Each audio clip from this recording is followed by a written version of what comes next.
अस्सलाम वालेकुम एवरीवन। उम्मीद है आप सब ठीक होंगे और खुश होंगे।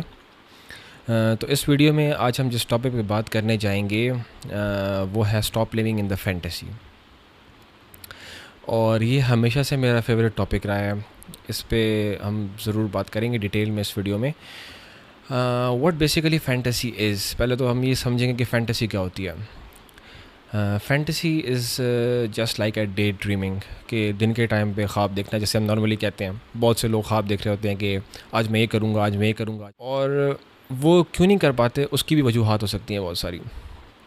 और उनकी जो मेन वजह ये होती है कि जब हम फैंटेसी में रहते हैं तो हम बहुत सारी डर को और ख़ौफ को और ऐसे ऑब्स्टिकल्स जो हमारे रास्ते में आएंगे हम उनको भूल जाते हैं, उनको हम बिल्कुल नेगलेक्ट कर लेते हैं। और अगर आप कभी भी ऐसा बिज़नेस करें जिसमें आप फैंटेसी में रहें कि यार मैं ये मार्केटिंग कर लूँगा और मैं वो कर लूँगा और इसके अलावा मेरी इतनी सेल्स आ जाएंगी, आपका कोई स्वॉट एनालिसिस ना हो, तो आपका वो बिज़नेस डूबेगा। बिकॉज आप एक इमेजनरी वर्ल्ड में रह रहे हैं जिसमें आपको कोई ट्रैक नहीं है अपने कंपेटिटर का, और आप एक्सपेक्ट ही करें कि आपकी सेल्स आएंगी और आप बिज़नेस करेंगे, आप प्रॉफिट बनाएंगे। ऐसा नहीं होना बिल्कुल भी। तो फैंटेसी में लोग क्यों रहते हैं, सबसे पहले तो इसको डिस्कस कर लेते हैं। फैंटेसी में रहने की बहुत वजूहात हो सकती हैं। बिकॉज इसमें कोई पेन नहीं होता, इसमें कोई फियर नहीं होता, तो बहुत सारे लोग इन्जॉय कर रहे होते हैं कि yes, let's take an example, कि हम एग्जांपल लेते हैं। जैसे कुछ टाइम पहले हमने और कुछ दोस्तों ने टूर प्लान किया कि हम इस साल यहाँ पे जाएंगे, यहाँ इस सिटी का ट्रिप करेंगे।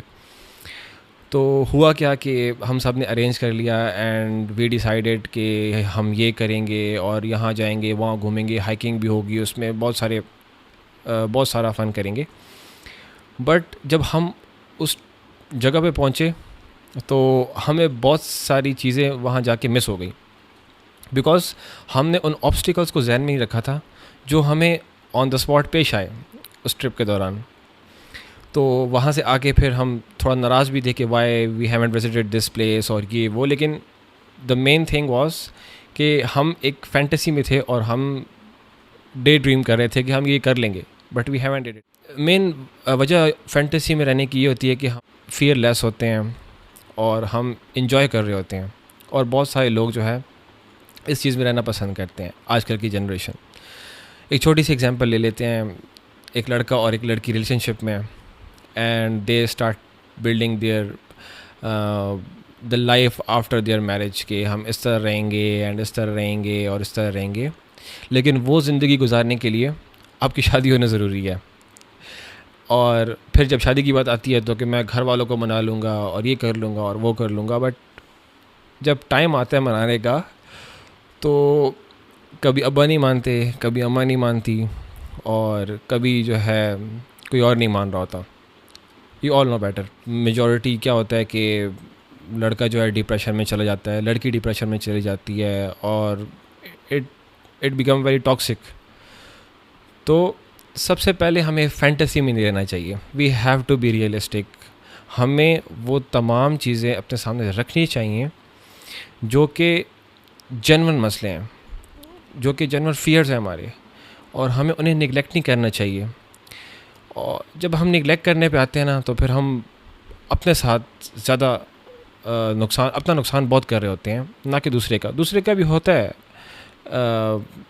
ऑब्वियसली, लेकिन हमारा नुकसान भी साथ साथ हो रहा होता है। बिकॉज हम पहले तो डर रहे होते हैं कि यार ये हमसे नाराज़ ना हो जाए, और अगर मैंने इसको नो कह दिया तो ये मेरा काम भी कल नहीं करेगा, और भी बहुत सारी चीज़ें हो सकती हैं जिसकी वजह से हम डरते हैं नो कहने से। तो आपका एक नो जो है वो बहुत सारे मसलों से आपको बचा सकता है। How to avoid living in the fantasy, how to avoid day dreaming. तो सबसे पहले to avoid living in the fantasy, हमें एक रियलिस्टिक अप्रोच अपनानी चाहिए। हमारा जो गोल है, हमें उस गोल को अचीव करने के लिए जो रोड मैप फॉलो करना होगा, हमें पहले उस रोड मैप को फाइंड करना चाहिए। और फिर जो हमें ऑब्स्टिकल्स पेश आ रहे हैं, हमें उन ऑब्स्टिकल्स को क्लियरली डिफाइन करना चाहिए। You have to set your goals, then you have to achieve them one by one. कि जब आप अपना गोल रखेंगे कि आज मैंने चैप्टर 1 करना है, उसके बाद मैंने चैप्टर 2 और 3 कल करना है, और नेक्स्ट वीक मैंने इतना कोर्स कर लेना है, और उसके बाद मेरा एग्ज़ाम आ रहा है, तो then I will perform better. So it's quite clear. लेकिन अगर आप इस तरह बुक बंद करके बैठे रहेंगे और आप कहेंगे कि यार कोई एग्ज़ामिनर आएगा और वो मुझे पेपर दे देगा, मेरे पास आंसर्स होंगे और मैं अच्छे तरीके से परफॉर्म करूँगा, so this is a fantasy. Number 2 ये है कि if we are not aware about the goal and how to achieve them, like हमें नहीं पता कि हमने कैसे अचीव करना है अपने गोल को, तो हमें अपनी लाइफ में ना हमें एक मेंटोर रखना चाहिए जिसको हम प्रॉपर फॉलो करें, बिकॉज उसने जो गोल अचीव किए हुआ है और उसे जो गोल अचीव करने में 4 से 5 साल लगे हैं, और उसके पास एक्सपीरियंस है, उसने डिफ़िकल्टीज़ को कैसे कॉप किया, तो आप उससे डिस्कशन करके उनसे मशवरा कर सकते हैं और उनसे कोई राय ले सकते हैं कि आपको क्या करना चाहिए. बिकॉज जो मसाइल उसने पेश किए ना अपनी लाइफ में, वो आपको पेश नहीं करने पड़ेंगे. और जितने टाइम में उसने गोल अचीव किया है, लाइक उसने 3 साल में वो गोल अचीव कर लिया है, तो आप उससे कम टाइम में अचीव कर लेंगे. बिकॉज आपको जो मसले पेश आने हैं उसने आपको ऑलरेडी उन मसलों के बारे में बताया हुआ होगा. और थर्ड चीज़ ये भी हो सकती है कि आप ओवर कमिट ना करें, बिकॉज़ इंसान की जो कैपेसिटी है, वो हर बंदे को अपनी कैपेसिटी के बारे में पता है कि यार मैं दिन में 3 घंटे काम कर सकता हूँ, 2 घंटे मैं गेम्स खेल सकता हूँ, और उसके अलावा और भी चीज़ें. मतलब इंसान को अपने बारे में ज़्यादा पता होता है दूसरों की निस्बत कि वो क्या कर सकता है और उसमें कितनी कैपेसिटी है, कितनी कैपेबिलिटी है. तो इंसान जो है ओवर कमिटमेंट ना करे.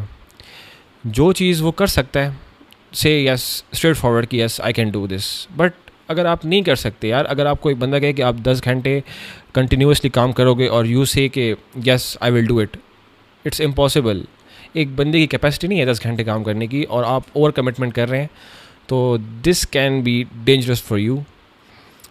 और मेजॉरिटी जो ओवर कमिटमेंट करते हैं वो वही लोग होते हैं जो फैंटेसी में रहते हैं. उनको ऑब्स्टिकल्स का पता नहीं होता. तो हमें ओवर कमिटमेंट अवॉइड करनी चाहिए ताकि हम फैंटेसी को अवॉइड करें. It's a parallel thing, I think so. और साथ साथ ही it's a funny but it's normal कि हमारे लोग जो हैं अक्सर ना, मेजॉरिटी लोग जो हैं हमारे, वो शेर व शायरी का बहुत शौक़ रखते हैं. और आई स्वेयर टू गॉड, ये जितने भी शायर हैं ना, ये सारे फैंटेसी में रहते हैं. किसी ने अपने महबूब के होंठों को गुलाब की पंक्ति से तशबीह दी हुई है, किसी ने जुल्फ़ों को पता नहीं क्या कहा हुआ है, and this is all fantasy. So please avoid all these things and remain focused and remain realistic. इस वीडियो में बस इतना ही. इंशाल्लाह नेक्स्ट वीडियो में एक इन्फॉर्मेटिव टॉपिक लाएंगे और उस पर डिस्कस करेंगे. Thank you so much.